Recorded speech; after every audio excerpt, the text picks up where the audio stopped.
Okay. Good afternoon, everyone. My name is Linda Lloyd, and I'm the presiding officer conducting the public input hearing addressing the Category 4 casino proposed by Greenwood Gaming and Entertainment doing business as Parks and GW Cumberland OpCo to be located in Shippensburg Township. This proceeding is being recorded today by a court reporter and is also being recorded on audio and video, as well as being simultaneously streamed live on the board's website. I would like to remind everyone attending today that it is the policy of Shippensburg University that everyone in attendance in the Lohr Center please wear a mask at all times throughout the time you are in the building today. The date today is Thursday, May 20th, 2001. The time is 4:01 p.m. and the location is the Lohr Center at Shippensburg University Conference Center, located at 1871 Old Main Drive in Shippensburg, Pennsylvania.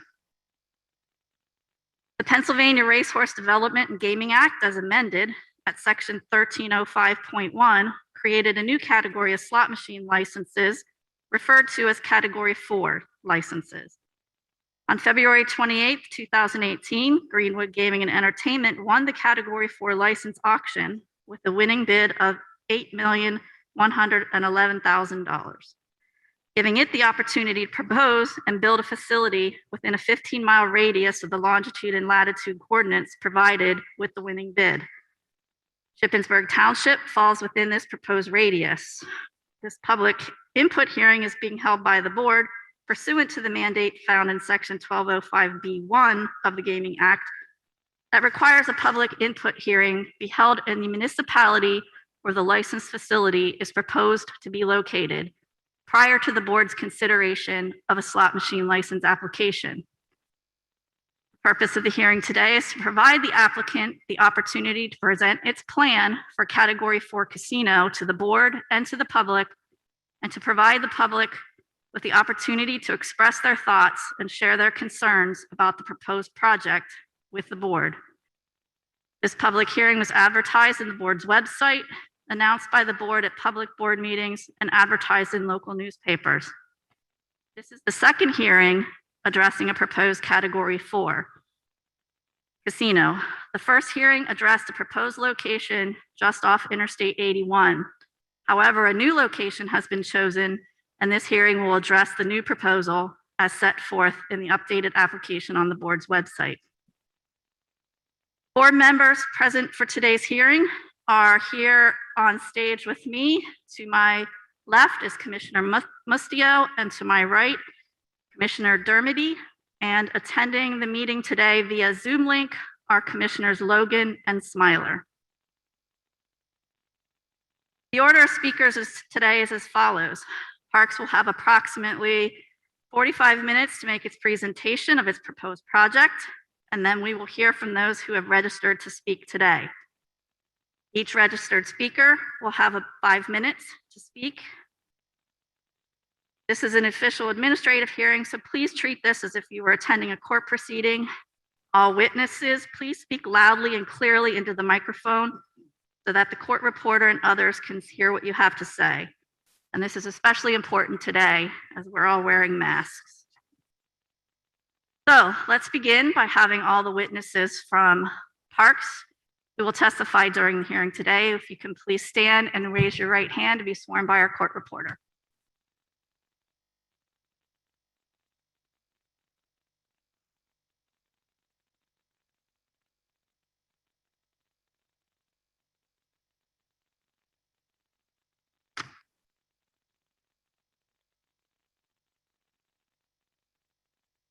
And when you begin speaking, if you just state your name and spell it for the court reporter so she knows who's speaking. Thank you, and you can begin. Thank you very much. Commissioners and Director Lloyd, my name is Mark Stewart. That's M-A-R-K S-T-E-W-A-R-T. I'm with the law firm Eckert Siemens, and I'm here today on behalf of GW Cumberland OpCo, who is the applicant for the proposed Category 4 licensed facility. Thank you very much for holding today's public hearing.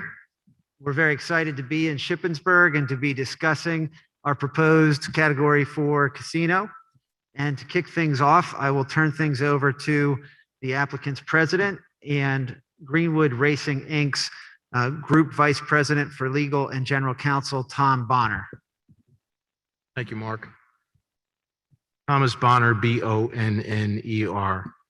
Good afternoon, commissioners, both present here and present virtually, and gaming board staff.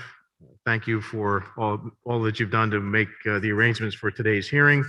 I'd like also to thank the elected officials of Shippensburg Township who are here in attendance, and also would like to thank the representatives of Shippensburg University for inviting us into this beautiful facility so that we can have this hearing in a very comfortable place. I'd like now to introduce my colleagues who will be delivering the bulk of the presentation to you. To my immediate left is Ron Davis. He is our Director of Diversity and Community Development. To Ron's left is John Dixon, the Parks Casino Chief Operating Officer, and he is also the project leader for this particular project. And then to John's left is Carolyn Carter, our Assistant Director of Security at Parks Casino. And with that, commissioners, I'd like to turn it over to John Dixon to begin the presentation.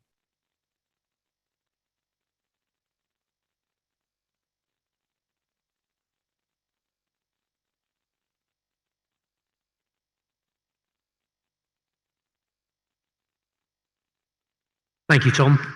Good afternoon, everybody, and thank you for taking the time out of your day to come and listen to our presentation today. Just to give you a little bit of history about Parks Casino, we are the #1 casino in Pennsylvania since we opened in 2006, originally in the racing grandstand building at Parks. And then in 2009, we opened the current building that you can see in the pictures here. Since we began, we've invested more than $700 million into the casino buildings and facilities in Bensalem. And we believe we've created a beautiful destination, and we deliver first-class service that gives our customers great satisfaction. We've also got the best team of operators, we believe, in the country. Our team members are unbelievably good at their jobs. We're very proud also of our record of commitment to diversity, community outreach, and social responsibility. And you'll hear some more of that from my colleague Ron when he talks later on in the presentation. Many of our team members have been with us for over 10 years, and I think that shows that we are also a good company to work for. We prioritize local residents for hiring and for vendor selection too. So we try and support the local community as much as we possibly can. And we'll do the same thing here in Shippensburg. So we'll be looking to hire local people for the jobs at the casino. And we'll be looking for local vendors that we can get supplies from as well. We want to maintain that strong relationship with the community to ensure that there are no adverse impacts to the township. We really want to be good citizens everywhere that we operate. That's a kind of core value of our business. And we also have a strong commitment to responsible gaming and compliance, and that's evidenced by our strong record in these areas. The PGCB oversee us and our compliance efforts, and we operate under some very strict rules and controls in order to make sure that everything is fair and games are operated correctly and all the necessary procedures are followed. So we'll just run quickly through a few shots of the Bensalem property so you can see the kind of operation we have. This is part of the slot floor with the X-Lounge bar in the background. We also have the Excite Center, which is a 1,500 seat live entertainment venue, state-of-the-art lighting and sound systems. And we've had some excellent acts perform there, including famous acts like Elton John, Chicago, lots and lots of others. Unfortunately, we've been closed for the last year because of COVID, but we hope to bring bands back to the arena sometime later next month. That's another view of our X-Lounge bar.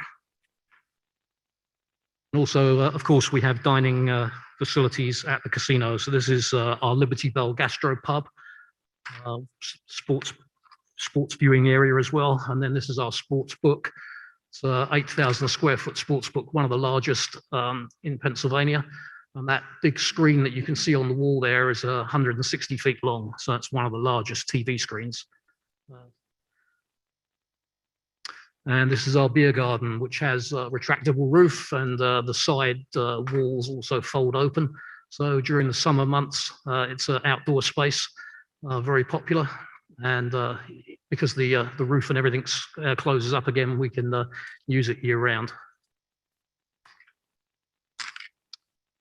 Let's talk about some benefits to the Commonwealth that we've created over the last few years. So parks, being the #1 casino, generates the highest revenues and gaming taxes amongst the Pennsylvania casinos.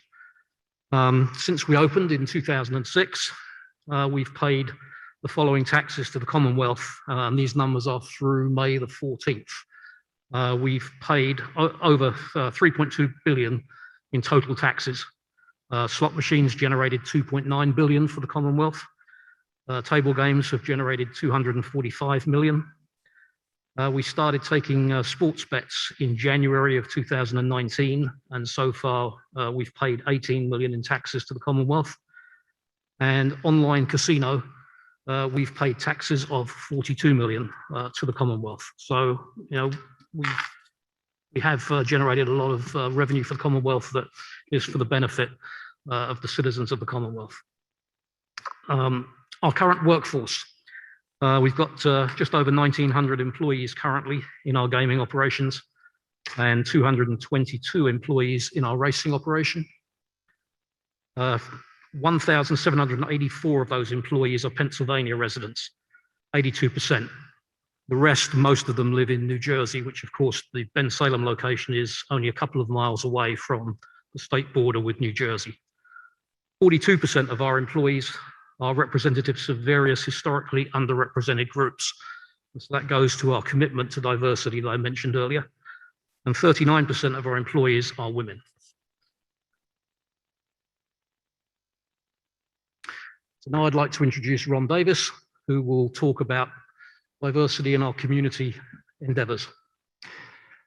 Thank you very much, John. And first of all, let me say how thankful and grateful I am.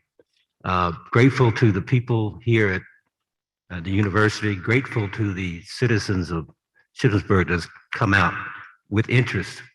No matter what that interest is, we are here to listen. That's what we do well. We listen and we respond to that listening. If there's any example of that, it's parks in Bensalem. We started out with a commitment to the community, and we believe in servant leadership. We are here to serve the community, serve our customers, and our staff are part of that whole commitment of parks. We believe also in effective teams, building effective teams inside and outside of the facility. So in the community, we are visible, we are strong, and we are the catalyst to a lot of good that is done in the community. We have done well, but we believe in doing good. We've done well, but we believe in doing good. And a lot of that happens through diversity, different individuals valuing each other regardless of skin, intellect, talent, or years. And we really believe in that. There's a table for everyone at the table. We just recently started our business resource groups, and they represent women's leadership. They represent the people of color. They represent seniors. They represent people with disabilities. They represent the pride community. And they represent the veterans. And I don't know how many people out there are veterans, but we do a lot with veterans. We are veteran oriented.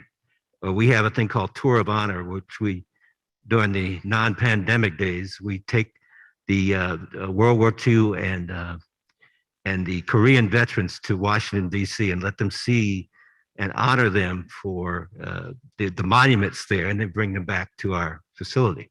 So we want to do the same kinds of things here. We have a faith-based initiative called Unity Week. Unity Week is a tremendous boost to our community.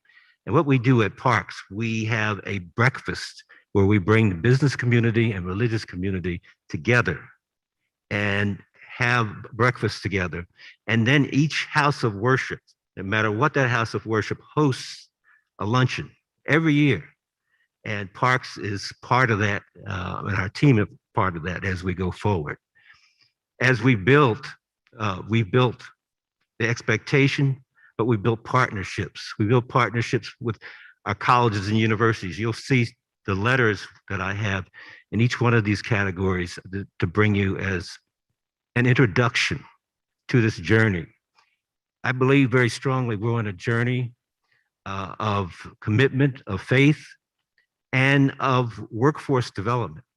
One of the things that happens often, I'll get letters, and we have hundreds of them, thanking us for the partnerships that we have. And I'll go through a few of those partnerships in the next slide. We have from the Philadelphia Christian Center, we have Phil Mandito, who's supported us tremendously. A lot of food giving. We give during the holidays, we give during special days, and if we have excess food, we give it away to the community in some way, form, or fashion. We find out how we might do that. Live and Grin. We realize that some people cannot handle and are addicted to gambling. And so we intentionally, and the word intentionally is very big, reach out to those sources who can help people in trouble. And we are told by the council, PA Council on Gambling, about 1% of the people out there have that problem.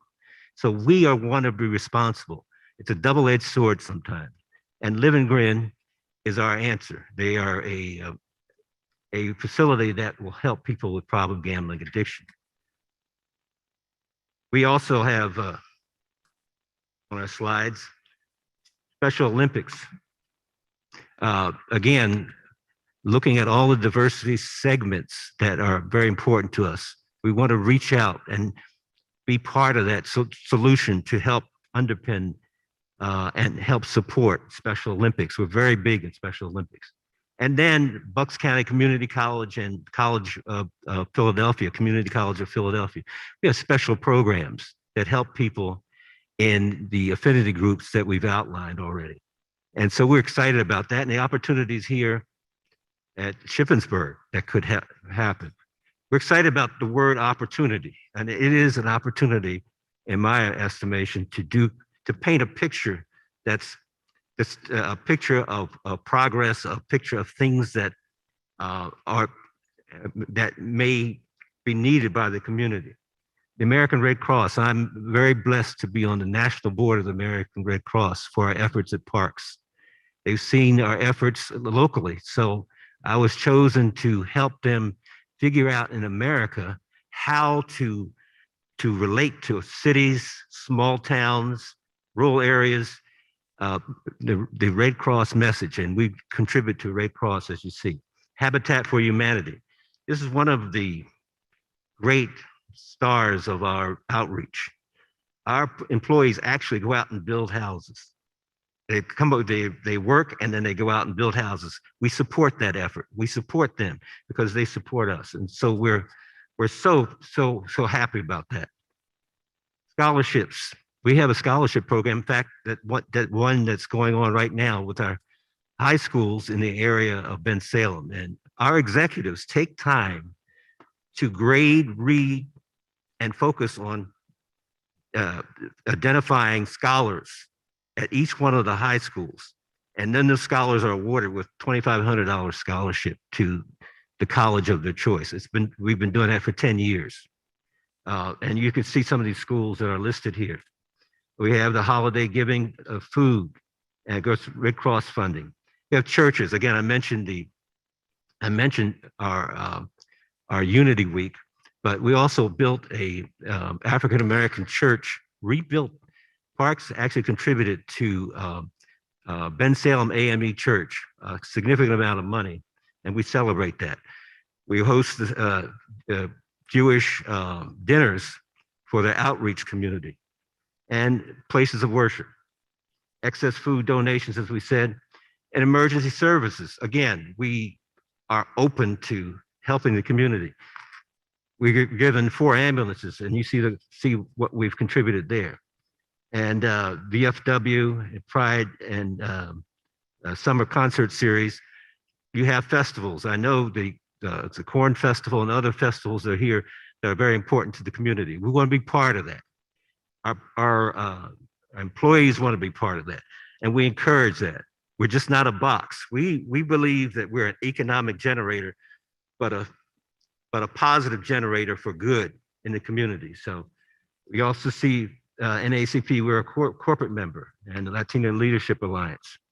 So to kind of sum it up, we're hopeful and grateful for number one being here and for you being here, and grateful for the accountability that the gaming board brings, because without accountability, anything could happen. But we praise them. We praise everyone from top to bottom for everything that they contribute to the community. Your interest, your passion is what we want to center ourselves around. So let me do one thing in closing that I always do. If anybody has a question, I'll give you my email, rdavis@parkscasino.com. I will answer that email. Or my phone number, 267-223-3610. I'll repeat it again, 267-223-3610. We're committed. We are excited. Our journey continues with you. So thank you for being here and being part of this. And I'll turn it back over to John. Thanks, Ron. So I'd just like to go over the project review, just to give you some details about the location. First of all, in case anyone doesn't know where it is, the proposed location is 250 South Conestoga Drive in Shippensburg. And that, of course, is the former Lowe's store that's been closed for a few years now. We propose to take over that building. The casino will occupy about 73,000 square feet of the building, which is just over half of the current building, and use approximately 500 of the parking spaces there. And the remainder of the building will be developed for some other use at a later date. The casino will open with approximately 500 slot machines and 48 electronic table game positions, along with a first-class sports bar and restaurant. We also plan to offer sports wagering on professional and college sporting events. And this slide just shows the location of the Lowe's, which of course is in the same shopping area as the Walmart, and just off of Walnut Bottom Road, and also has another access that goes out to Route 11. So it does have great access to the surrounding, back to the main roads, back to 81. Doesn't go through any kind of residential neighborhoods or anything like that.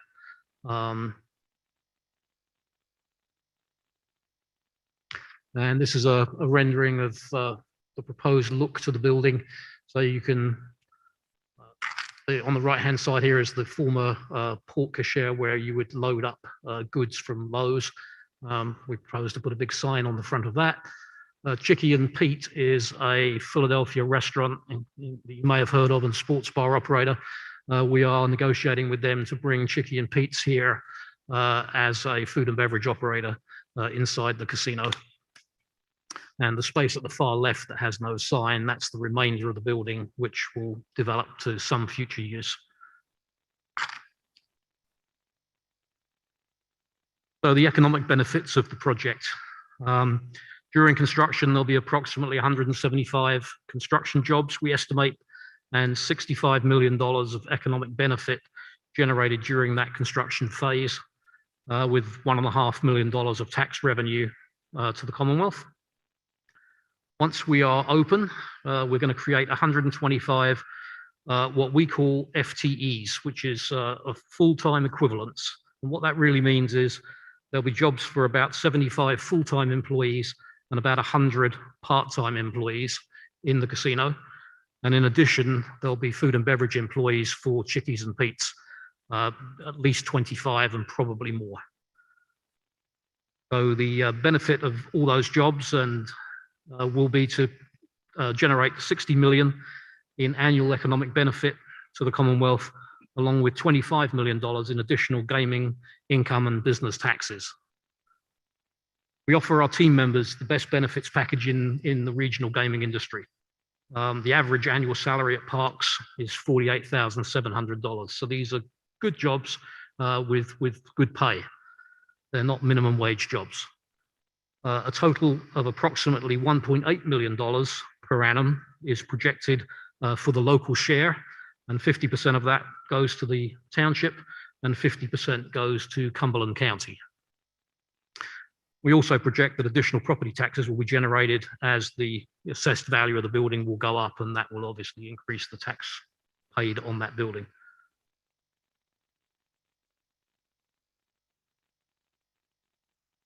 So casino operations, just a couple of things we'd like to point out. Pennsylvania casinos operate under the strictest regulatory standards in the country and are run by well-established, highly regarded corporations like us. On-site PGCB casino compliance officers monitor all our operations every day in the casino. So the regulator is always present and keeping an eye on what's happening and making sure that everything we do is correct. Parks also has a comprehensive compulsive gambling plan that is subject to rigorous monitoring and enforcement by the PGCB. The plan that we currently operate under has been used for 15 years now at our Bensalem location, and it's reviewed and reapproved every year by the PGCB.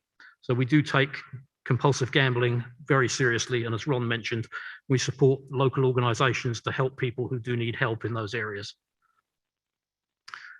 In addition, casinos feature on-site security departments and 24/7 surveillance departments who ensure that we have a safe environment both inside and outside our facility. And to talk a little bit about that, I'd like to introduce Carolyn Carter, who is our Assistant Director of Security at Parks Casino.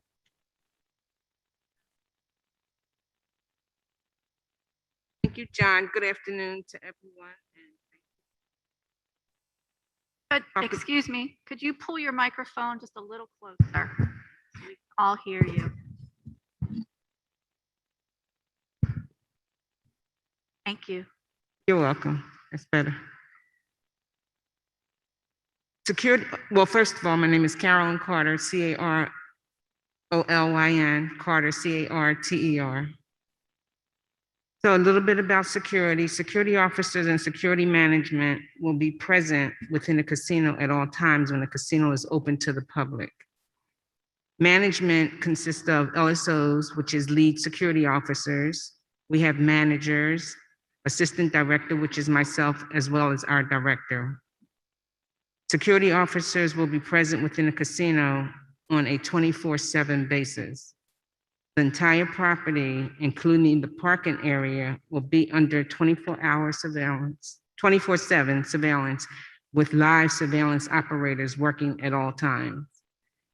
Security officers will patrol parking areas on a regular basis, and rides are available to and from your car to the door of the casino. Security officers stationed at the entrances to the casino will require identification to all customers who appear to be 30 years or under 30, and valid government-issued license or IDs will be a driver's license or a non-driver's license from all 50 states, including Canada.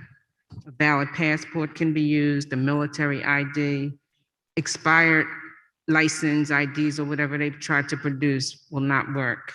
They will have to be valid at all times. Thanks, Carolyn.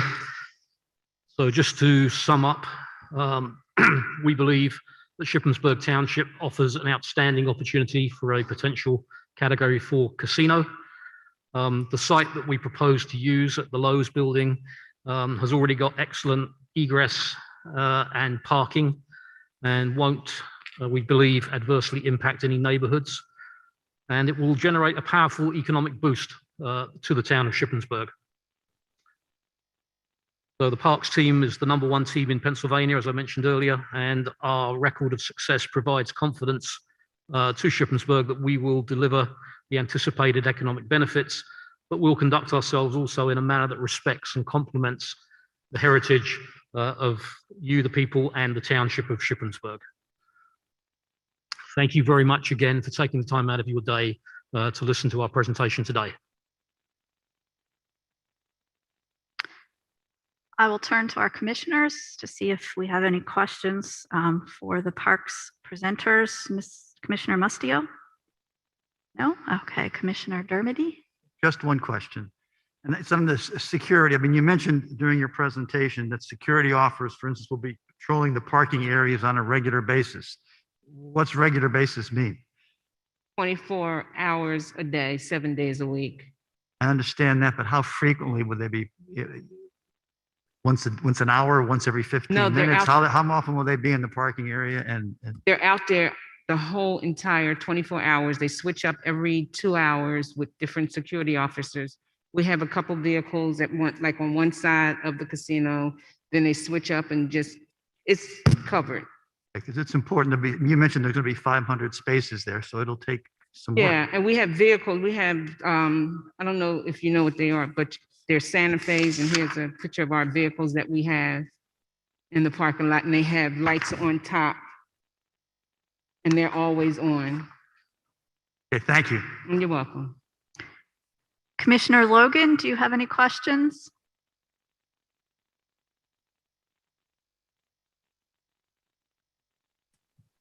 Hearing none. Commissioner Smiler, do you have any questions?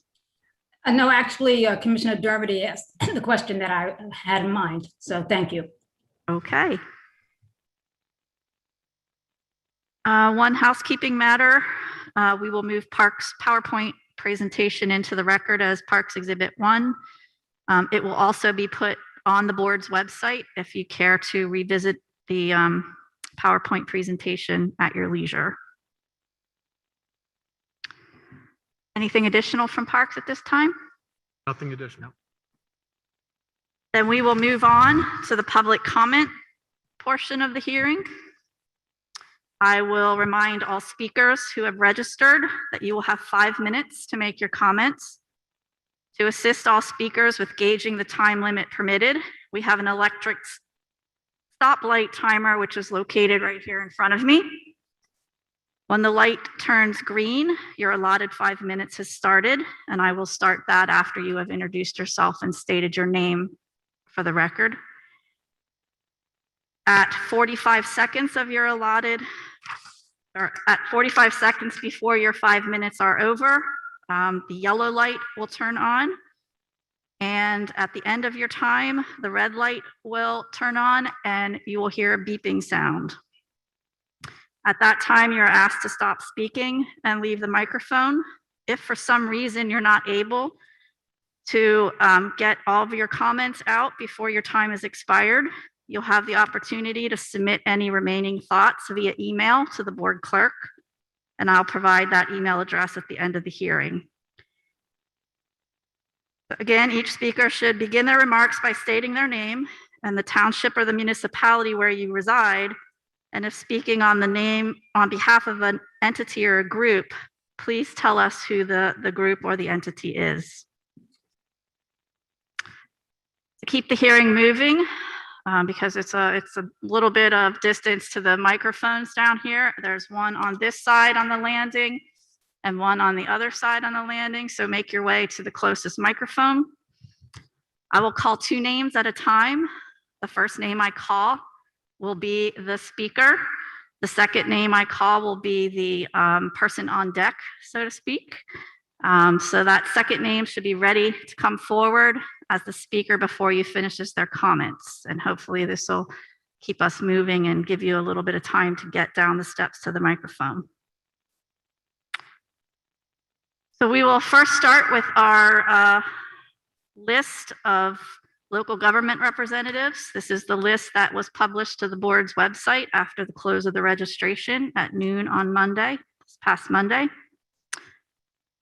Our local government representatives that have signed up to speak, if you could stand as I call your name. Steve Olt. Linda Asper, if she's here, I'm not sure if she made it yet. Well, if she isn't, we'll call her at the end again. And Sonya Payne. Sonya Payne here. Okay, if you could raise your right hand to be sworn by the court reporter.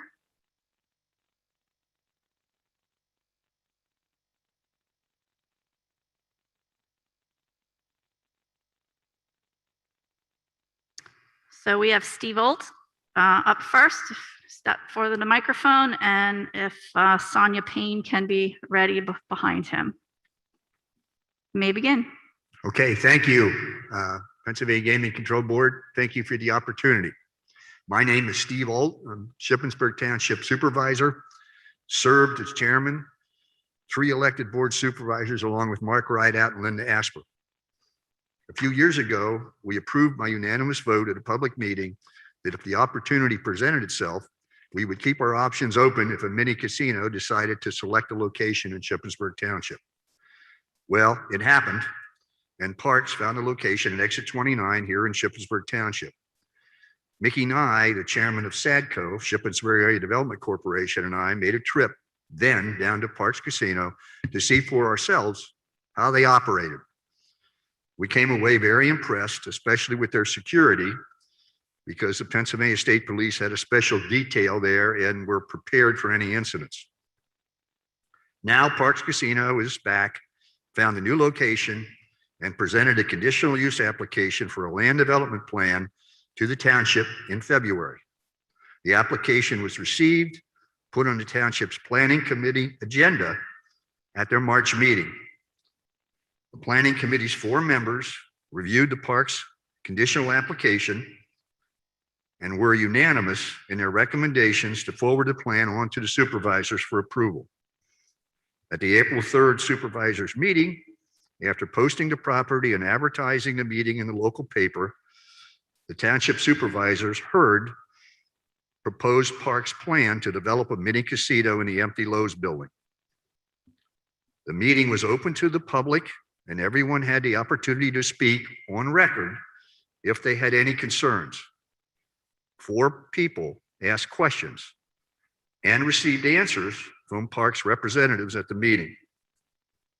They asked questions concerning traffic, security, police response time, parking, and lighting.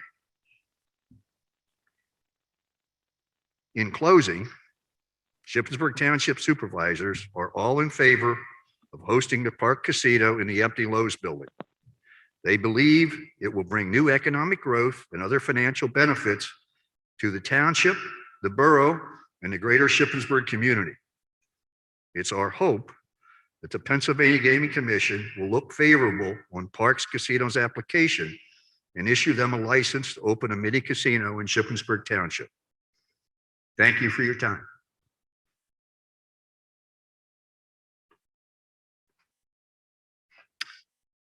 So next, Kathy Coy, the Borough of Shippensburg mayor, had wanted to be present, but she had a conflict. So she has asked that her oral testimony from the March 25th, 2019 hearing be resubmitted, and we will do that for her. So our next speaker will be Sonya Payne.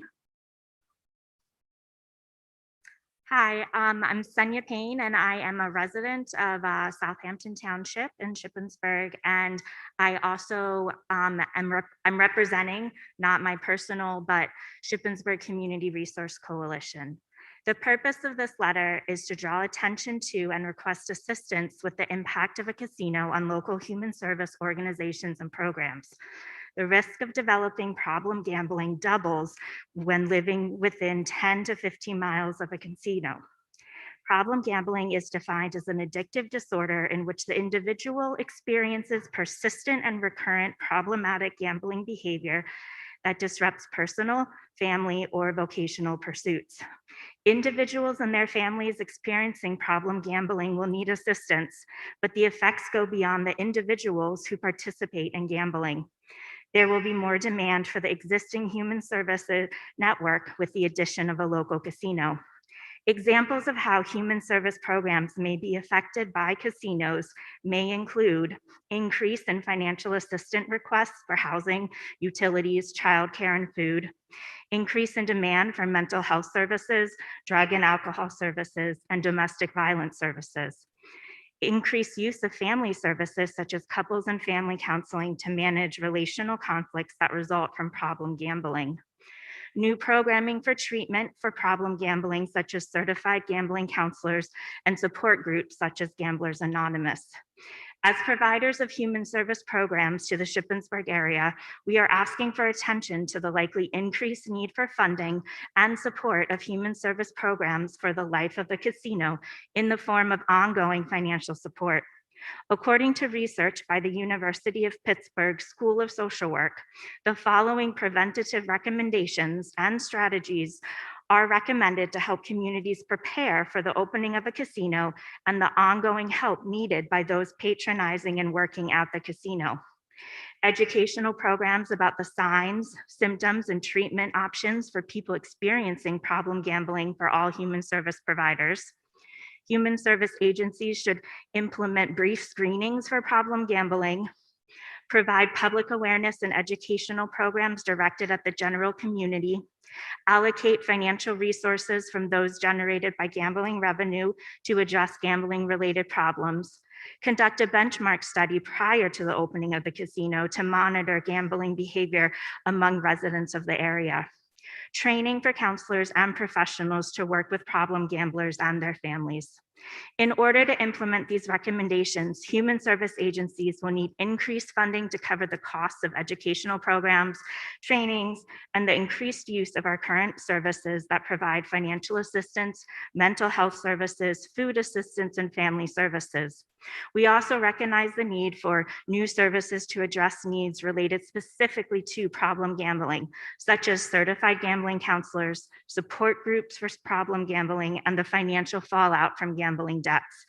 We are asking for ongoing financial support for the life of the casino to be allocated to Shippensburg human service providers to expand our current services and provide new services to prevent and treat the impact that problem gambling will have on our community. Thank you.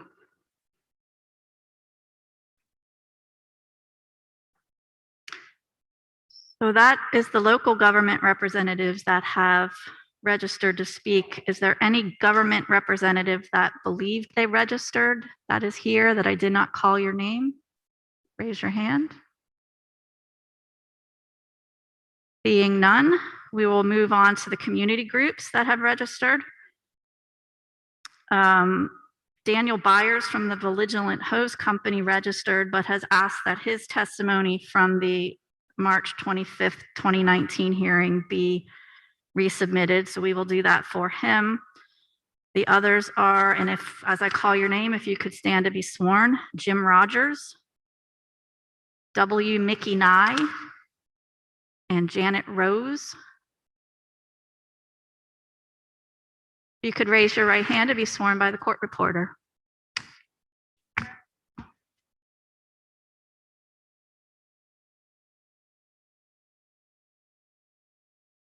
Our first speaker will be Jim Rogers, and on deck will be W. Mickey Nye. Hello, my name is Jim Rogers.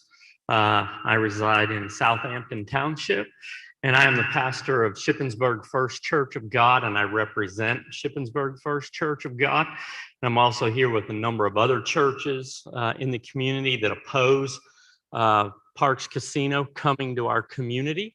My wife and I moved to the Shippensburg area about 6.5 years ago. And shortly after we moved here, we attended one of the many parades that happens in downtown Shippensburg.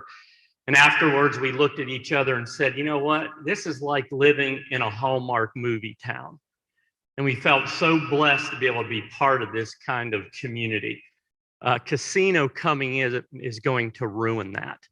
All of the studies, if anybody takes the time to look, all of the studies show that a casino is a cancer on communities. Crime is increased, addictions increased. I was told by an expert that organized crime even uses casinos to launder their money. half of the people that frequent casinos have $0 in their savings account. The majority of the money that comes into the casinos comes from people who are addicted to gambling, and they frequent 4 to 5 times a week. I wonder if our parks representatives gamble 4 to 5 times a week at your casinos. People who are addicted do, and it destroys their families. It also does not help the community financially. Actually, studies show that local restaurants suffer because people go to the casino restaurants rather than to local mom and pop restaurants. So it's actually going to be devastating to our community in that way. The need for police, the need for emergency services all go up whenever a casino comes to town. And so we're asking, please, of the Pennsylvania Gaming Control Board, please allow us to keep our hallmark small family town and not allow this cancer to come into it. All of the lights and the big screen TVs mean nothing to us. That doesn't help the suffering that comes when people lose their money so that you can get rich, and people have a hard time feeding their children, paying their rent, and dealing with the addictions that come with it. Not only the addiction to gambling, but alcohol, drugs, and all the other things that come with casinos. And I know some people think, well, there's going to be money coming into emergency services like fire departments. And I really appreciate what our fire departments do as volunteers. It's just amazing to me that they're able to function as volunteers. But with a casino, people are no longer going to be giving freely to the fire departments because they'll say, well, they're getting money from the casinos. So fundraising will go down. Plus, people will have less money to give in fundraising because they'll be losing it at your casinos. So it's not going to help our emergency services, fire departments, or police services whatsoever. It's actually going to put a greater hindrance upon those services. And again, if anyone takes a little bit of time to look at the studies, casinos are devastating to communities. We don't want you here. The churches in town don't want you here.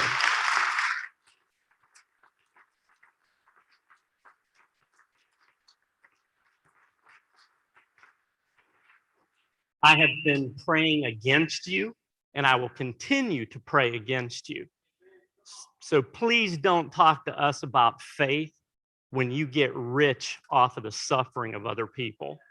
Your owner is worth $860 million, and that comes from people who are addicted to gambling. In order for the community to make the so-called $1.8 million that you say you're going to bring into the community will have to spend $45 million in order to reap that benefit. Jesus was asked what the greatest commandment is, and he said to love the Lord your God with all your heart, soul, mind, and strength, and to love your neighbor as yourself. A casino doesn't honor either one of those. Shame on you. Thank you. And I also have petitions, if we could submit those at some point. Yes, sir. And can I ask you to remask Yes. in I'm sorry. adherence to the rules? Thank you. Yes. Do you want those now or later? If you can get to the front of the stage, and Richard will take them from you, and we'll make sure they're included.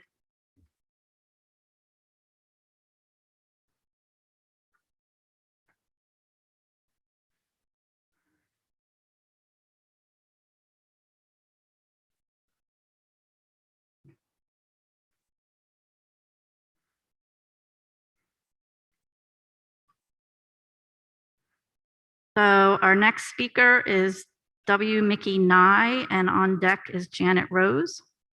Mr. Nye? I'm W. Mickey Nye, M-I-C-K-E-Y-N-Y-E, and I'm a resident of Shippensburg Township.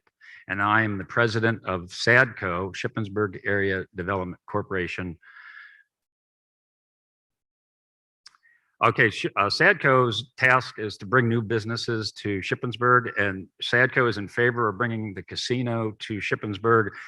We like the idea of they're going to take over the vacant Lowe's building to rehabilitate that building and to prevent a potential blighted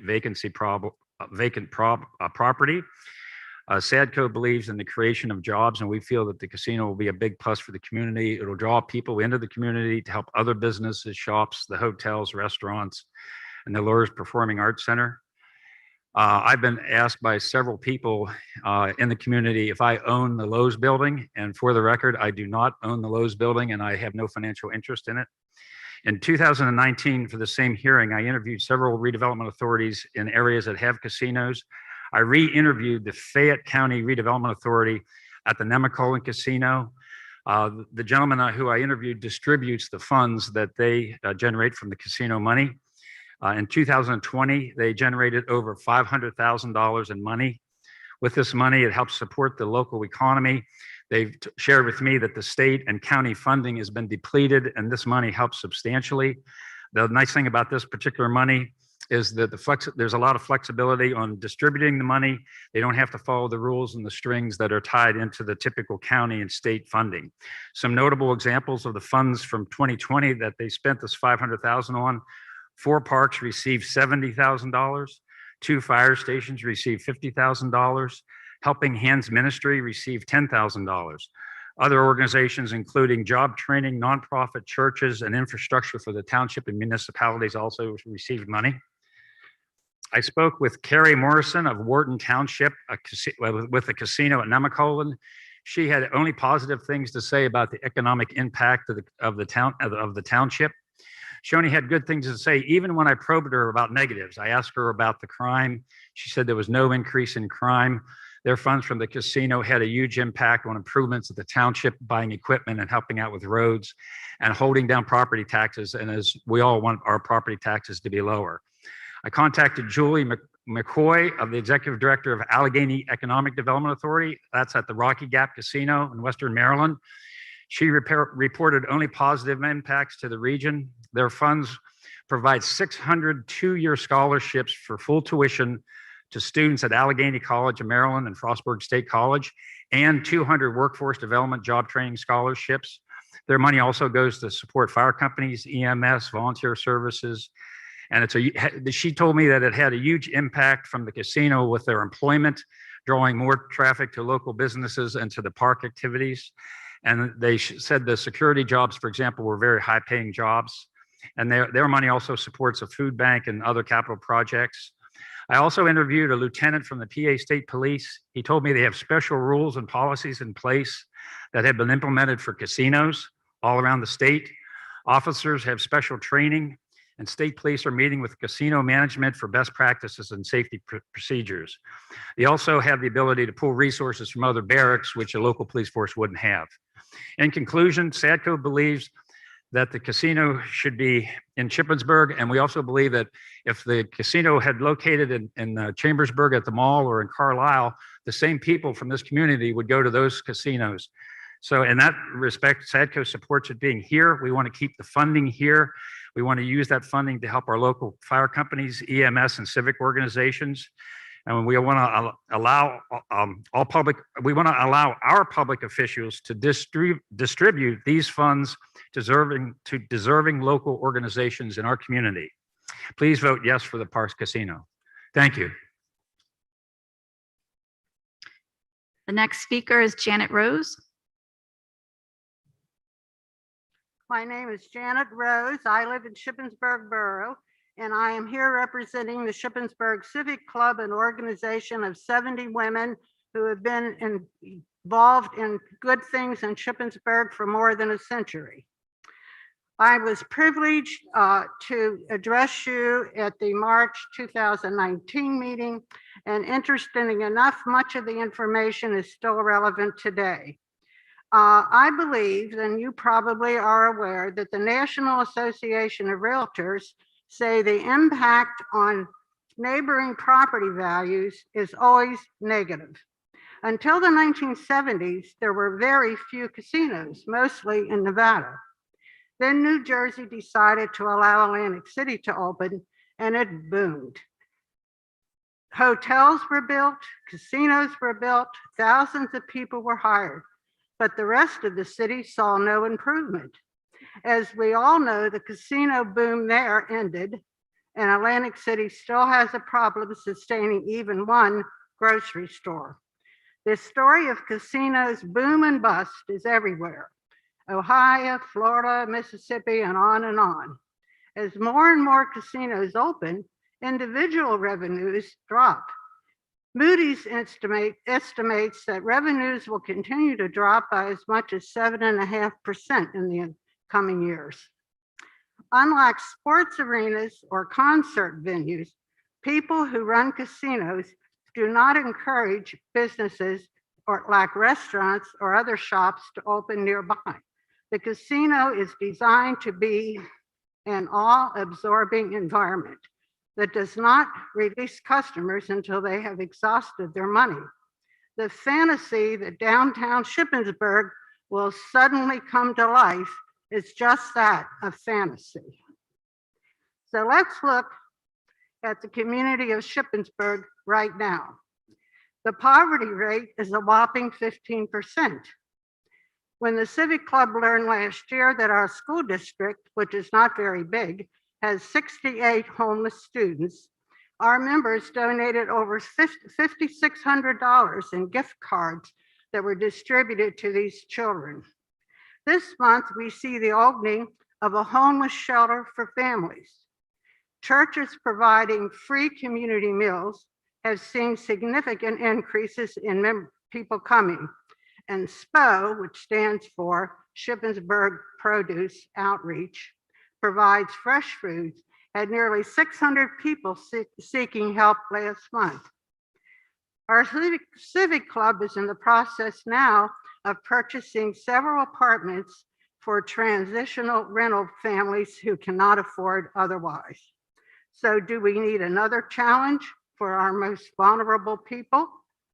A study by Amy Zietlow observes that more than half of casino patrons are over 50 and poorer and older than average residents. As gambling addiction increases dramatically, a range of studies estimate that between 40 to 60% of casino revenues are earned from these problem gamblers. During the past year of lockdowns and quarantines, online gambling has exploded. Just as our young people and many older have become addicted to social media, perhaps the ubiquitous cell phone will destroy brick and mortar casinos. Like the famous Shippensburg experiment of the incinerator, it becomes another useless eyesore. The park's casino operators plan contributions to local fire companies, EMTs, and the township. Nationally, the return to local service is 2.5%. Since, unlike the Federal Reserve, they can't print money, these money contributions come from the dollars our friends and neighbors have lost. I believe it is fair to ask what the Shippensburg Township government and the casino operators are proposing for sure to be needed services: mental health, problem gambling, food banks, local police, homeless shelters, and so forth.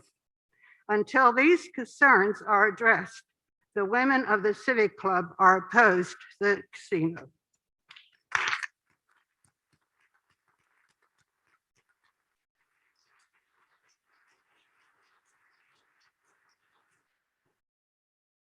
That is the end of my list for community groups. Is there a community group representative here who thought they want to step to the microphone, sir? I'm Daniel Byers. I submitted to request to speak, if that's okay. Mr. Byers? Yes. Okay, I had that you would have liked to resubmit your oral testimony, but were you sworn in No, with the ma'am. group? Could you raise your right hand if Sure. you sworn?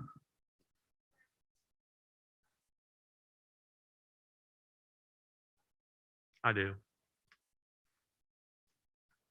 Good afternoon. I am Daniel Byers, the President Emeritus of the Vigilant Hose Company and also a Shippensburg Township resident. I'm once again speaking on behalf of the department and thank you for allowing me to do so.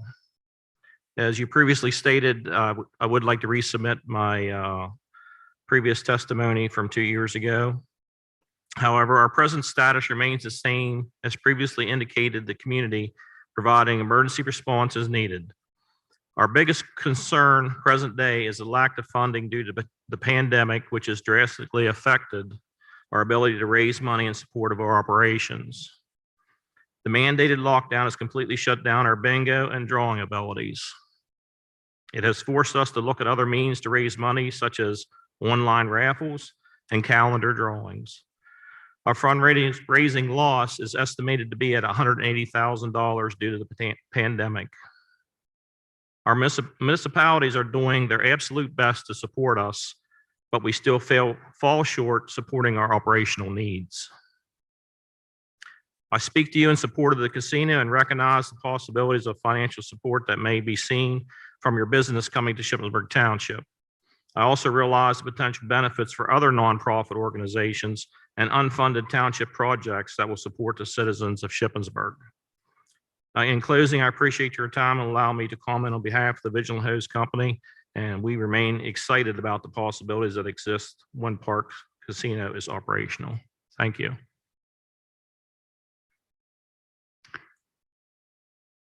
We will now move on to the individuals that have registered.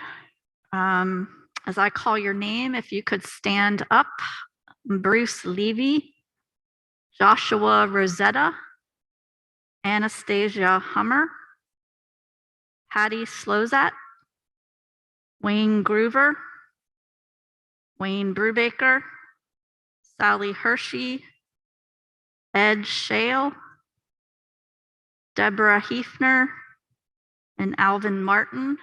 And if I mispronounced your name, or I will later, I apologize in advance. If you could all raise your right hand to be sworn by the court reporter.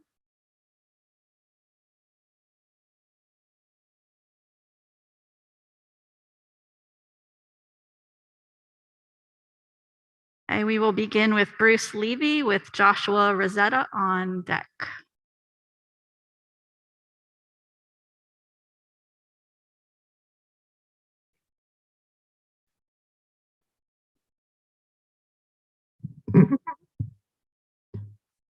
My name is Bruce Levy. I live at Southampton Township, Franklin County. I'm the pastor of the Christ Otterbein Charge of the United Methodist Church and former principal of Shippensburg High School. I am only speaking for myself. My basic premise on the casino is, why would you want to bring a casino to a town with such a high poverty level, as Jan just talked about?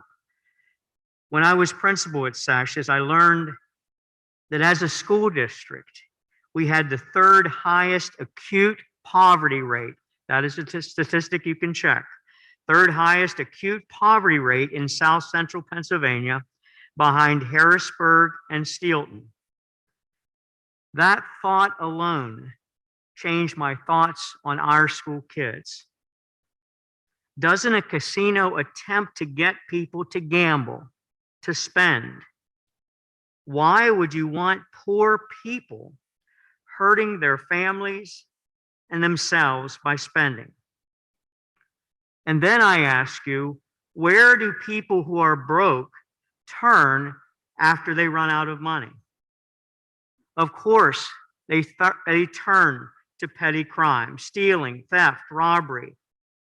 So I ask you, why come to a poor town and take advantage of its people?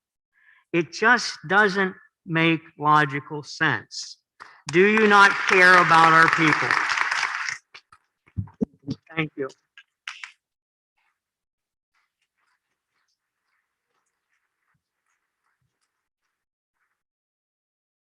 Joshua Rosetta with Anastasia Hummer on deck.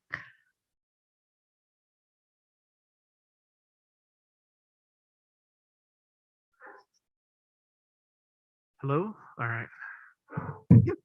I am definitely not going to get applause today. So, my name is Josh Rosetta. I live in the borough of Shippensburg. I've been a house owner for 5 years. I moved from DC about 5 years ago, and prior to that, I lived rented here for 3 years. So, I volunteer downtown. I write grants for some organizations, 501c3s. And I help out a lot of the problems, or try to, that you've heard articulated here, people being poor and so forth. You might, this tough conversation, because a lot of people here will run off emotions rather than objectively looking at factual data, or try to do some confirmation biases where they'll quickly Google to get information to pull, hey, this must be my thing. You know, I read last night the 73 pages that were written and submitted, and it's pretty terrifying that I'm reading that this category 4 casino is all of a sudden going to bring sex trafficking, drugs, and so forth, or because of gambling.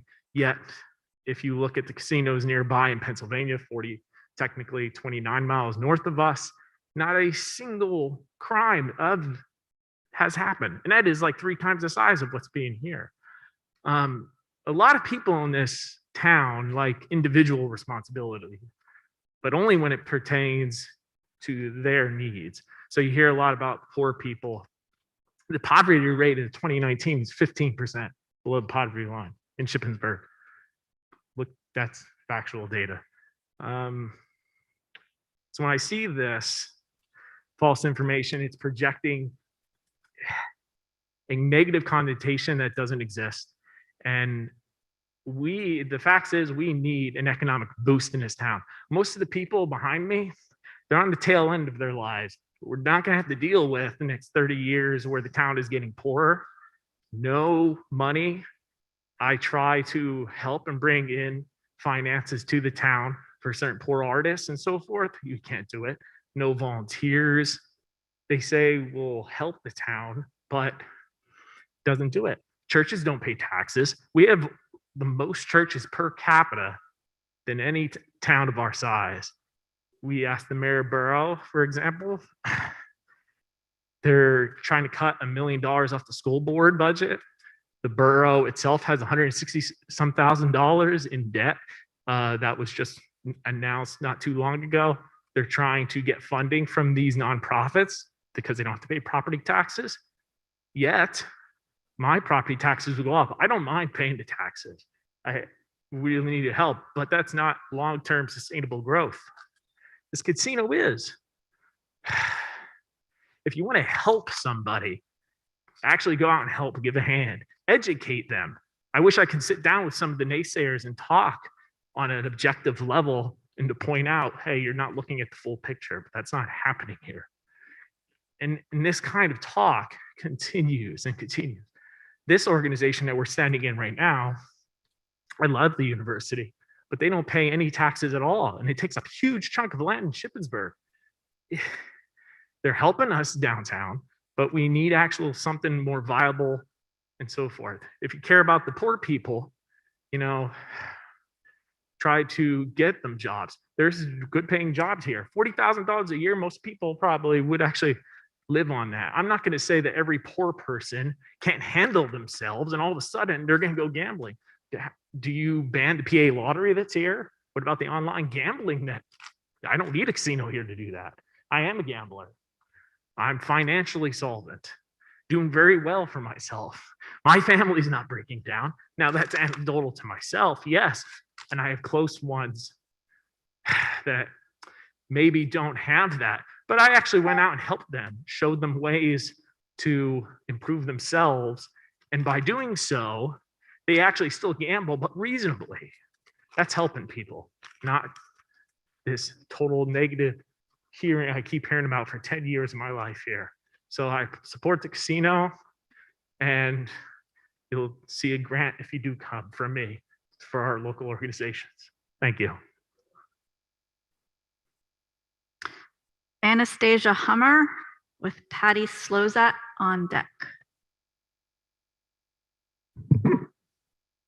Hello, I'm Anastasia Hummer. Thank you for allowing me to speak. Um, as a person who has been directly affected by addictions, all kinds of addictions, alcohol, gambling, spending, I would just like to say that the effect that a casino is going to have on this community, to all the people and all the families who have been affected by addiction, is just enormous. There are just so many people struggling, especially now with COVID. People who have been out of work for a long time, and you say that this will create more jobs. Well, there are plenty of jobs out there right now. I go around Shippensburg and all I see is places that are hiring. Every single place I pass has a hiring sign.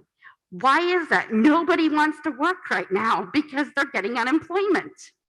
So it's like, what's the point of a casino as far as employment goes? All it does to me is cater to the people who are poor, the people who aren't working, to eat by either choice or by no choice of their own. I just ask you to reconsider this casino. Thank you.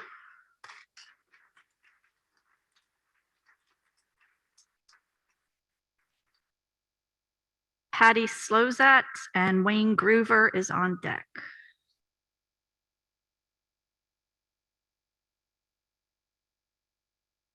Shippensburg United, and I'm a member. I live in Shippensburg Township, very near your proposed casino. My friends and I are very against, and neighbors are very against the casino coming into Shippensburg. I've had firsthand experience with addiction. My great grandfather drank his paycheck, and his children went to bed hungry at night. The scars of my grandfather and his siblings they carried them, and they ran very deep through their whole life. Say no to casinos here and spare our children this terrible kind of anguish, because you know that people are going to get addicted to gambling and to drinking. And a former neighbor of mine, when I was growing up, well, she spent all her money playing Firehouse Bingo. And when she ran out of money at her fingertips, she went and dipped into her husband's retirement account without his knowledge and blew, I'm thinking it was around $25,000. That had to be a great shock. Here he is in his 60s, ready to retire, and poof, his money is gone. And this game was not run by professionals, but you better believe that the getting people addicted is exactly what the Parks Casino people, professionals, are banking on. They offer big time games that are mathematically rigged against players, and slot machines are their hugest money makers. And Parks is slated to have 500 of those. We saw that in their initial presentation. These slot machines are professionally designed. All the features are designed to keep people there playing till their money is gone, sucking every dime out of them. 40 to 60% of slot machine profits are taken off of what's called slot machine addicts. That's a pretty sad label. 1 out of 20 US citizens have had their lives turned upside down because they become addicted to gambling, commercialized gambling. And last Sunday, well, I asked my 4-year-old great niece, I said, do you think it would be a smart choice to play an expensive game that you would likely not win? No, was her answer. Shame on our government for sanctioning a thing a 4-year-old can figure out is simply not a smart choice. What's your question? Next, I found out when a casino comes to the community's economic situation improves, but just for the beginning part. Within 2 to 3 years, without exception, the social cost escalates. Increase in police calls, EMS calls, drug addiction, gambling addiction, domestic violence, divorce, child abuse. All went up while the community's economics went down. This is not a winning situation for our town. And then, one of my concerns, big concerns, is traffic. Parks Casino is located on Conestoga Drive, and you must either use, most people will probably use Walnut Bottom Road right off the interstate I-81 to come down, or 11. There's basically 3 roads in that area.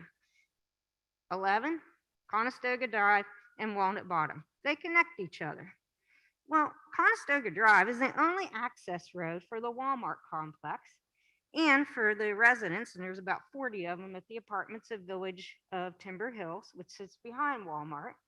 And it also is an access road for 2 medical buildings and a soon-to-be very large opening storage facility. Well, according to Parks Casino, this is not in anybody's neighborhood. Well, I hate to tell you, on your map that you showed overhead, I could see down there in Shippensburg Mobile States, which is about 1/3 of a mile from the Parks Casino, I bet I could find my house on that map.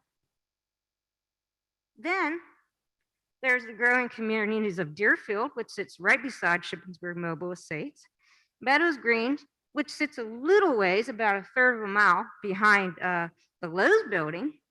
And then when you come down to the corner of Walnut Bottom Road and Conestoga Drive, there's Country Manor. These places have roughly 600 homes and apartments. Those 3 places alone. And in a nutshell, you have 850 homes, I pretty much approximated, using 3 road options: Walnut Bottom, Conestoga Drive, and Route 11. And I've heard that it's estimated that this place will draw roughly 2,000 cars on an average a day. Well, there's 500 parking spaces, so people probably come and go. Ms. Slozat, your time is up. If you have additional comment, I'll give the board clerk email address at the end of the hearing, and you're welcome to submit the rest of your testimony via email. I will gladly do that. Thank you. Thank you.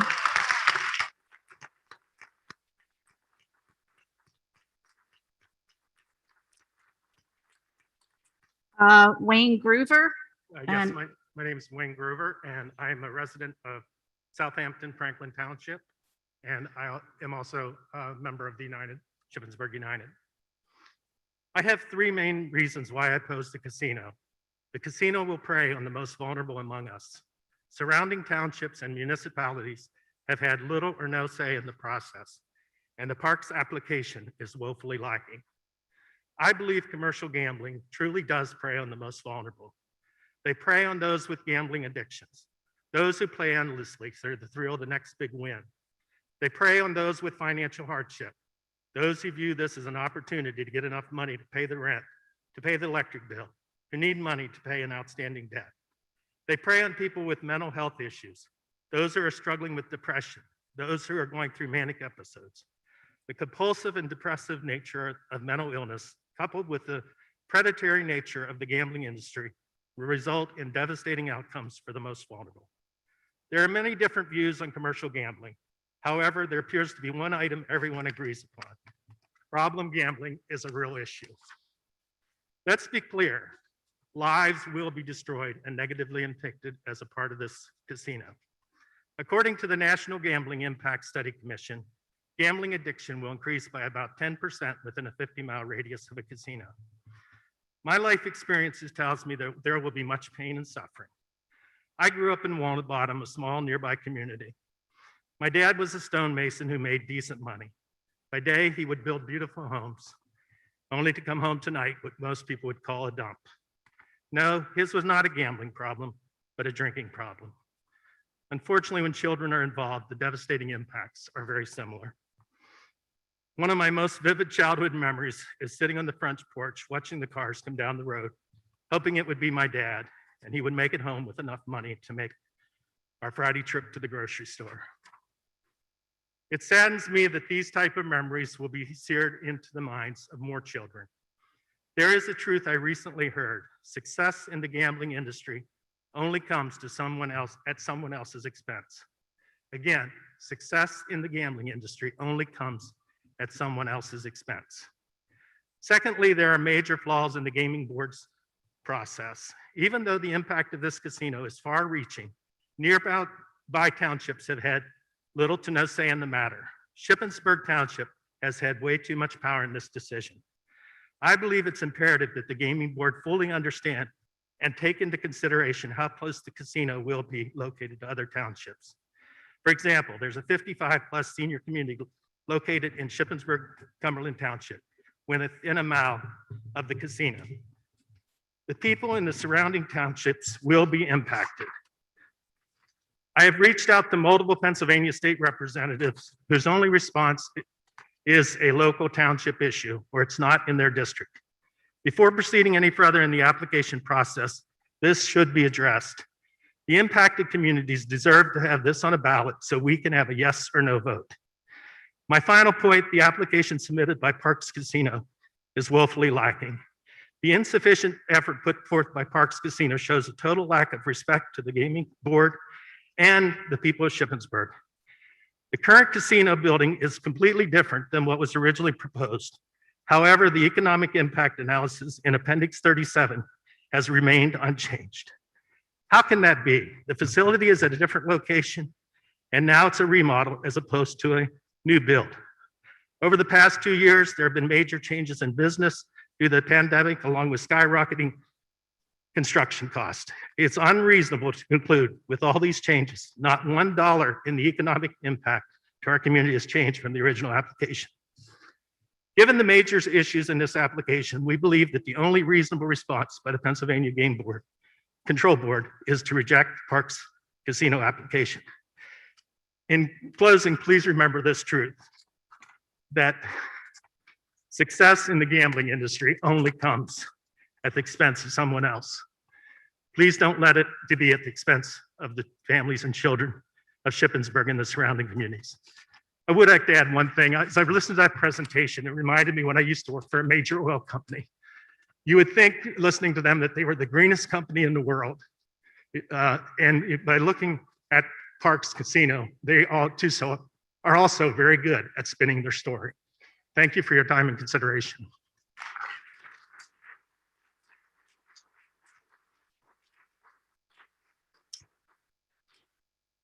Next, we have Wayne Brubaker with Sally Hershey on deck. Mr. Brubaker.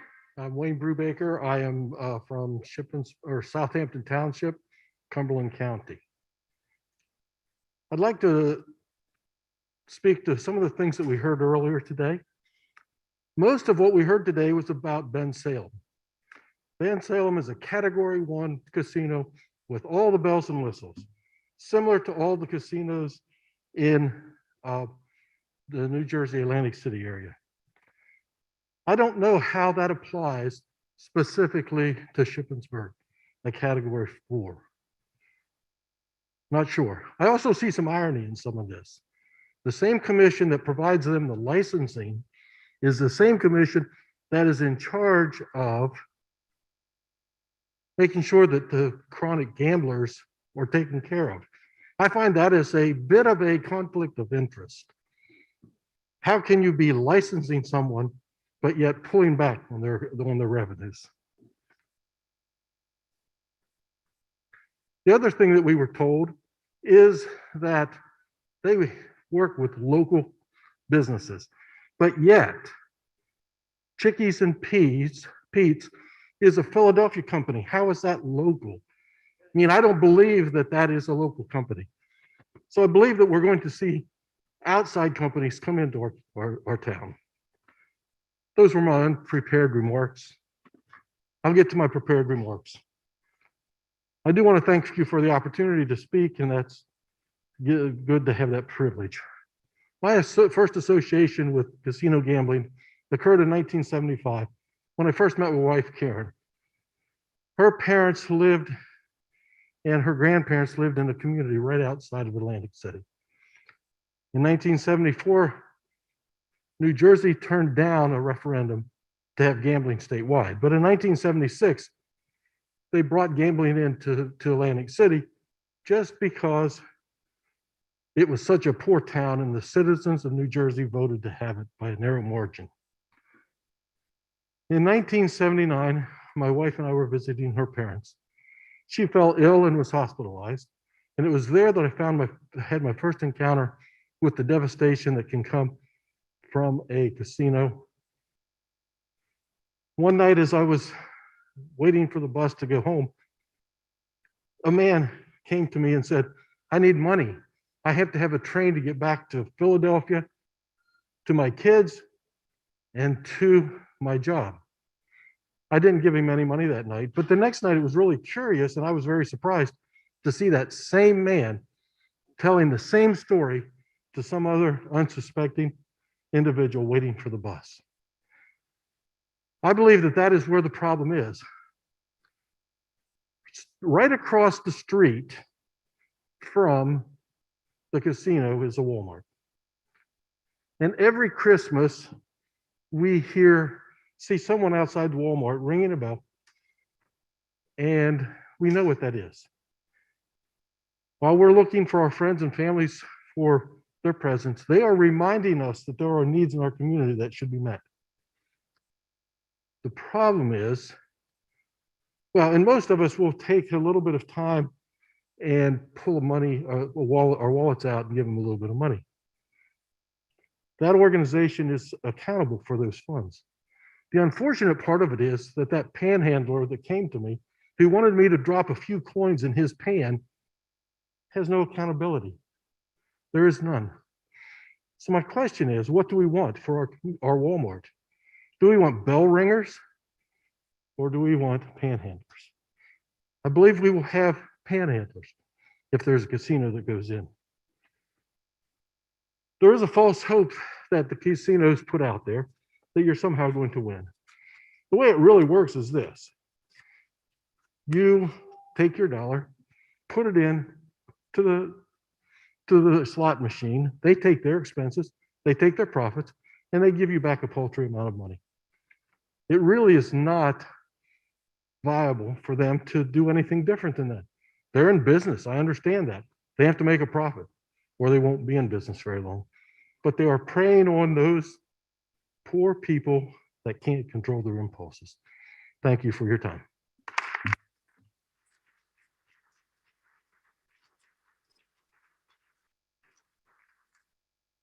Sally Hershey with Ed Shale on deck. Hello, my name is Sally Hershey and I live in North Newton Township. I am a member of Shippensburg United. The development of a casino in Shippensburg or within a 25-mile radius concerns us for many reasons. I have quoted several sections from the application submitted by Greenwood Casino to the Pennsylvania Gaming Control Board. Concern number one, first and foremost, Econ Solutions did not update any of the financial impact reports in their economic and fiscal impact completed for Mr. Mark Stewart of GWC. They did update the physical location of the venue and decreased the number of projected jobs the project would bring. Construction jobs decreased from 350 to 150. Their proposed projections of construction and operation job estimates decreased from 550 to 375. The decrease in jobs did not alter the economic and financial impact according to their current application. How can you, as the PGCB and other local representatives at the township, county, and state level determine the true financial impact with outdated information? The quality of the application is lacking. The number of grammatical errors and discrepancies discovered in the application should be embarrassing. For this point alone, their application should be denied. Concern number two, casinos and public do agree that problem gambling is a real issue. However, casinos do not disclose how they make the bulk of their profits from problem gamblers.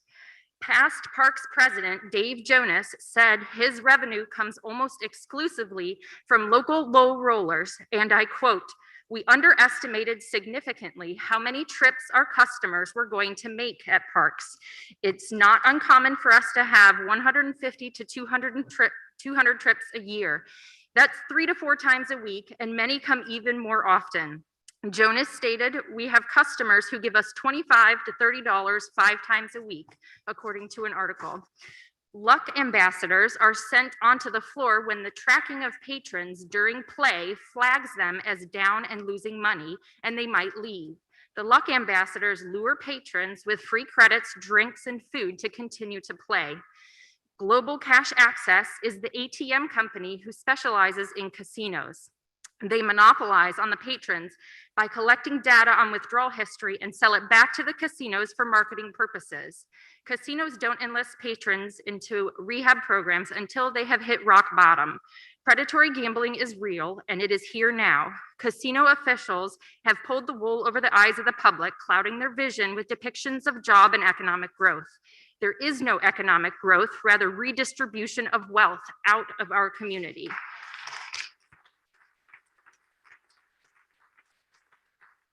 Thomas Bonner of Parks stated 80% of the patrons are estimated to come from within a 25-mile radius. The casino is required to return 2% of the revenue generated from the slot machines. We, in turn, are giving them 98%. That means an estimate of $36 million is leaving our community, and in return, the township is receiving approximately $700,000. That is a very poor return. Concern number 3. Traffic. They again did not update this section. Appendix 33 states, due to the nature of the proposed casino location, we anticipate negligible impacts on street maintenance. Expect that visitors will have minimal travel on township roads. But then in Appendix 37, GW states that they anticipate 850,000 visitors annually. Those visitors will bolster the regional economy on dining, retail, and other goods and services. GWC is projecting on average over 2,300 visitors daily to their casino, but their traffic studies state that there will be no significant change on traffic flow. This doesn't make sense. How can an influx of 2,300 visitors daily have no impact on our traffic? Locals agree you avoid town during rush hour due to severe congestion. If there is an accident on 81, the number of trucks rerouted through can be astronomical. In closing, the unaltered financial evaluation discredits and is disrespectful to the PGCB, local, county, state officials, and the general public. Problem gambling is real. Casinos create and prey on those individuals as their bread and butter for their establishment. And lastly, it does not make sense. GWC is projecting there will be an influx of 850,000 visitors annually and claim they will bolster the local economy while having no effect on traffic or roads. It is for these reasons I ask you to deny GWC's application for the casino. I have copies of both last time that they submitted as well as this time with notes and comments referencing everything that I have stated, as well as articles from everything that I have quoted that I would like to submit for the record.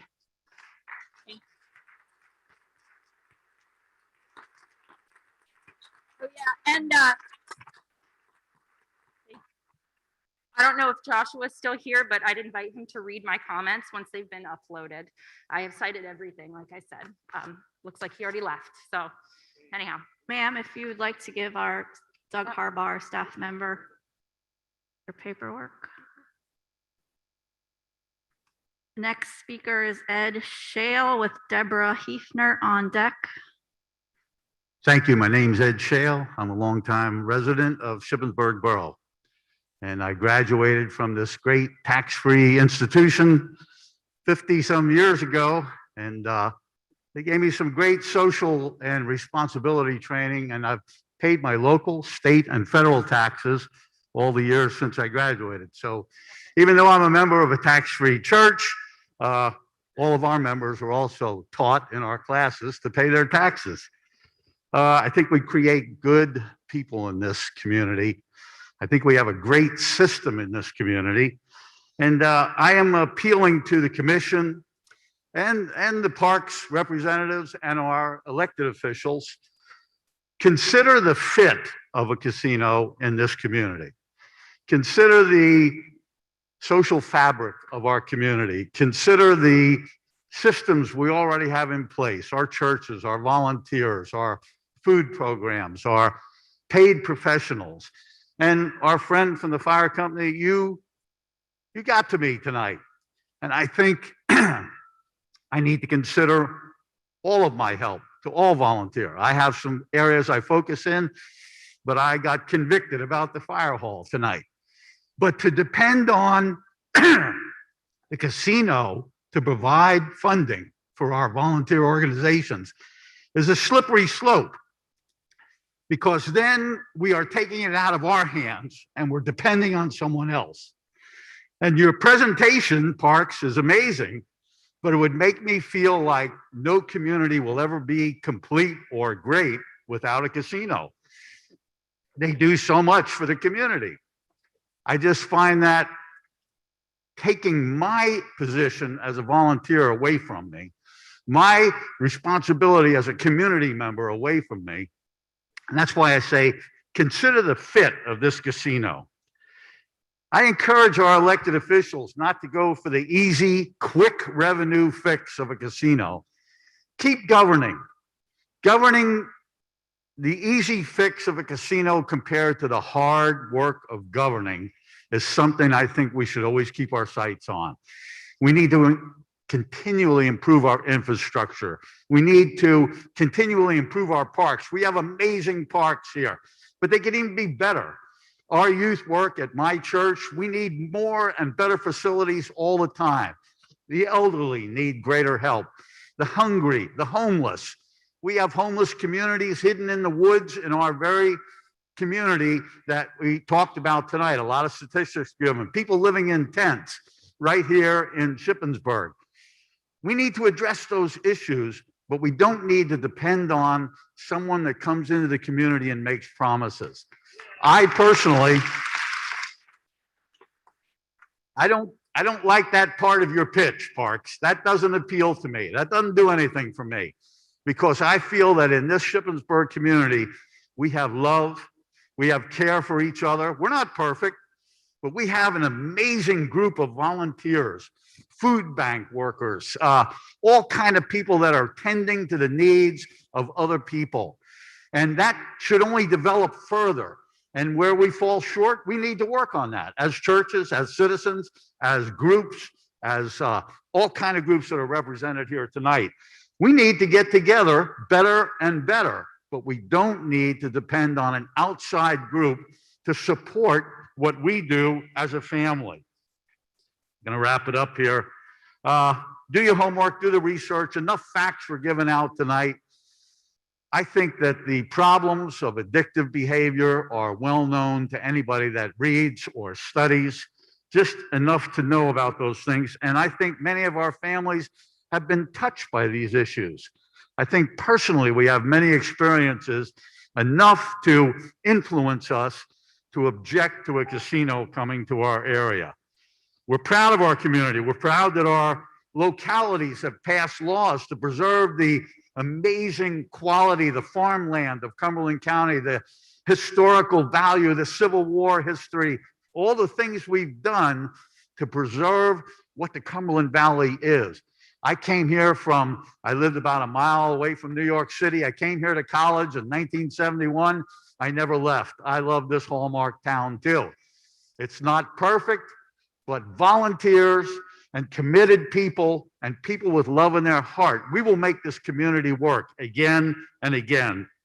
So we need your help. We need our local officials' help. I know the die is cast. I know the vote has been made, but we need your help to consider what this will do to our community, I'm sorry, and to understand the character of our community, the family character, the faith character of this community we call Shippensburg. I know this is a tough decision for a township supervisor, for commission members, for anybody, but to make a decision like this, I was on Borough Council in Shippensburg. I'm Can sorry. I ask you to wrap And up? that's the end of tonight's And if you lecture. have any, Thank you so much for your time.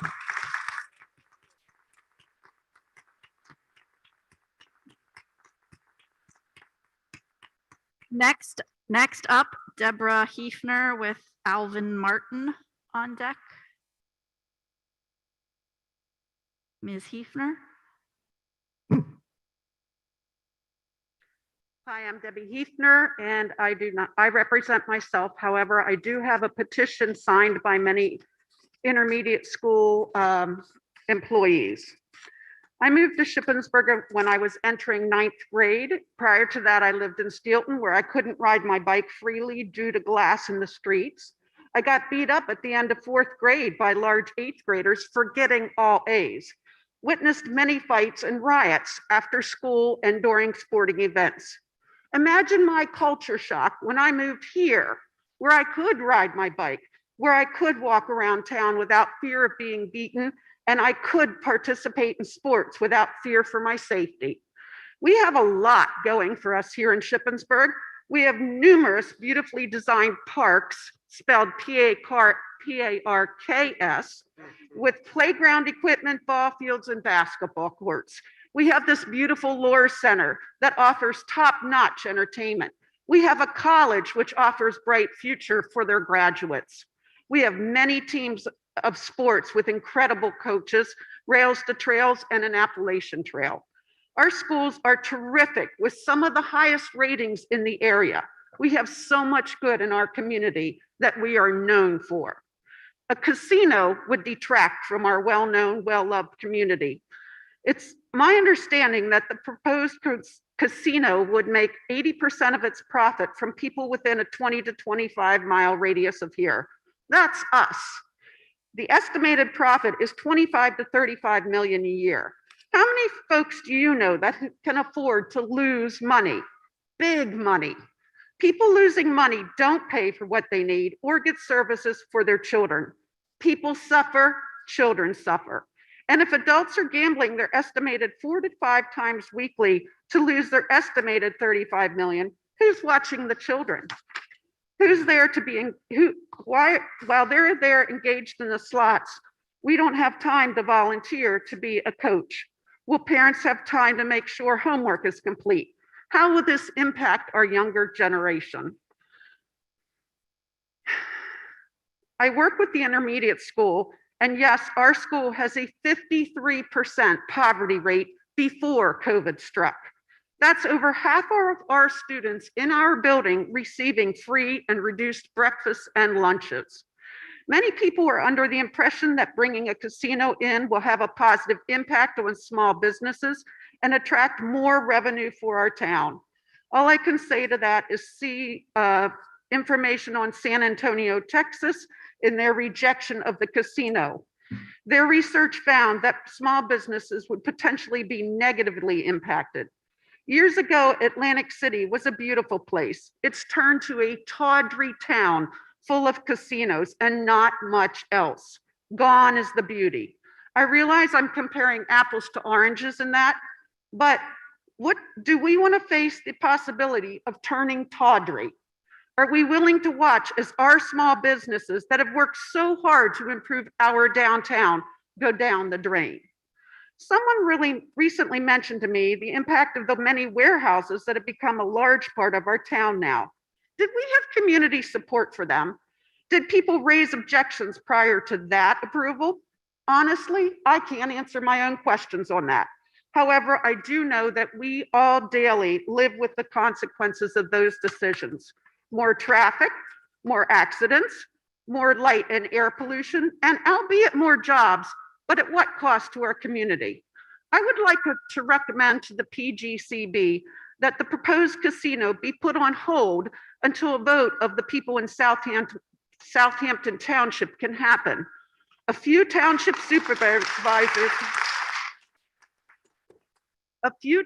supervisors may have agreed to this, but did the people?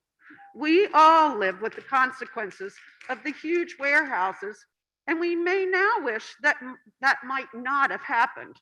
Why are we rushing to have a casino potentially negatively impacting our community? Why not have an outside agency give us information and statistics on the pros and cons? Why not put this to a vote?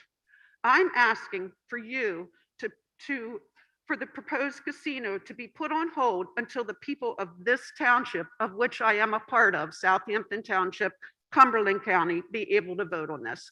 Thank you for your time. Ms. Hefner, Ms. Hefner, if you'd like to give your petition to Mr. McGarvey. Thank you. And next speaker, Alvin Martin. My name is Alvin Martin. And what I want to start out by saying, it's all about the money. That's all it is. These people up here, I can't even imagine what they're making to come here and sell us a bill of goods. And I can't believe that the Gaming Control Board would allow this to happen. You just wonder where it's all coming from. I'm very disappointed in the township supervisors. I thought they were better than that. I didn't know they needed a casino to make more money. There's got to be money coming down the road somewhere for these township supervisors. It burns me up that we have to put up with stuff like this. We have a very nice town and we don't need this in it.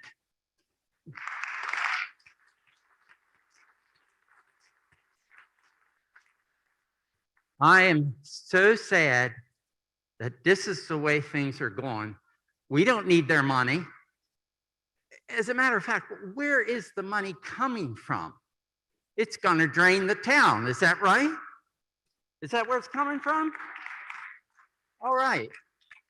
We don't need it. And I believe Carlisle turned it down, if I'm not mistaken. Carlisle turned them down. Why? They don't want that in their town. Boy, is the head of your company got to be upset with you after they hear this.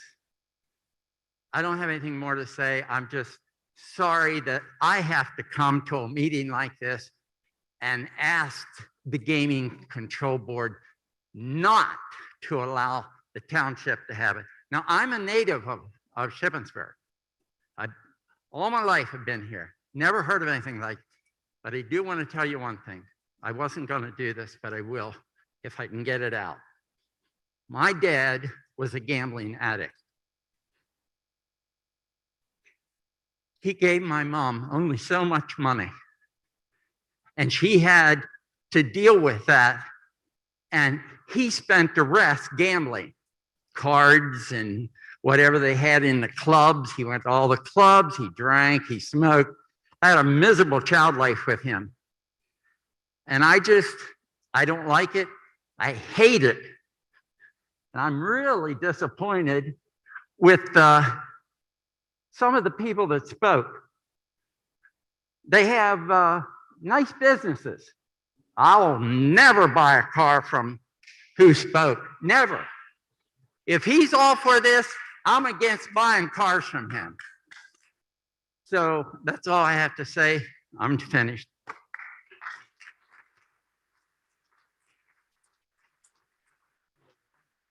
Yeah, no. So that is the end of my list of individuals that registered by the deadline. Is there anyone who thought they registered, but I did not call your name? Okay, I have one recall. Did Linda Asper join us? Asper, would you like to come forward?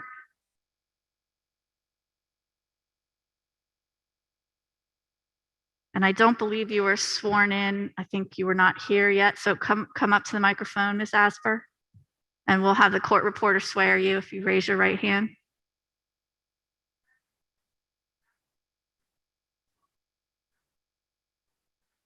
I do. I gotta pull this down. I can't talk with this.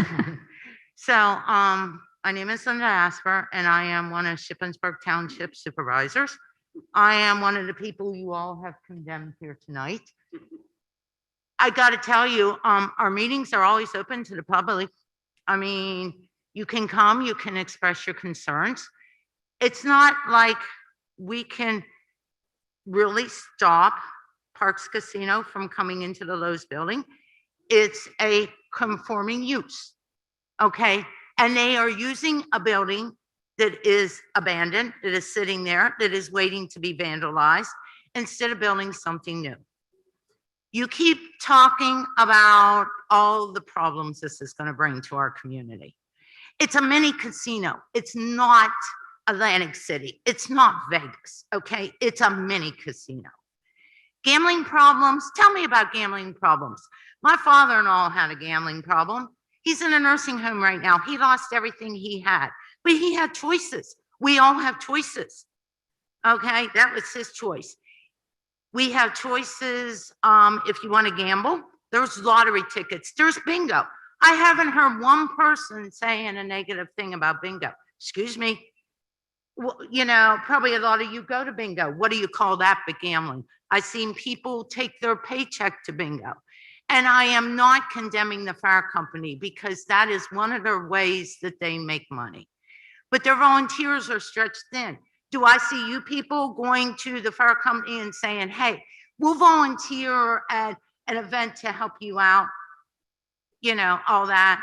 So talk about panhandling. See it in Shippensburg all the time. Go to Walmart, see panhandlers along the road right there. Again, this is a mini casino, okay? In summary, I am just going to say that life is a gamble itself. And to get anywhere in life, you have to take gambles. I think this is a gamble the Shippensburg community should take. Thank you.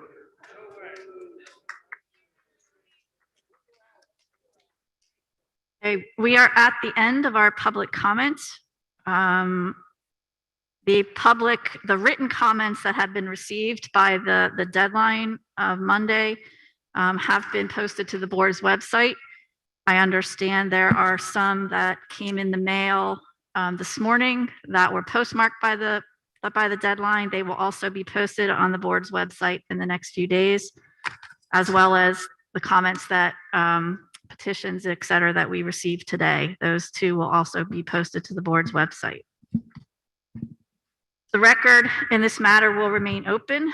The transcript from today's hearing, as well as all the written comments that are received, will be given to all the board members for their consideration. The board will then schedule this matter to be heard at a future board meeting. Those of you that may not have been able to finish your comment tonight, if you would like to submit them, the email address is boardclerk, BOARDCLERK,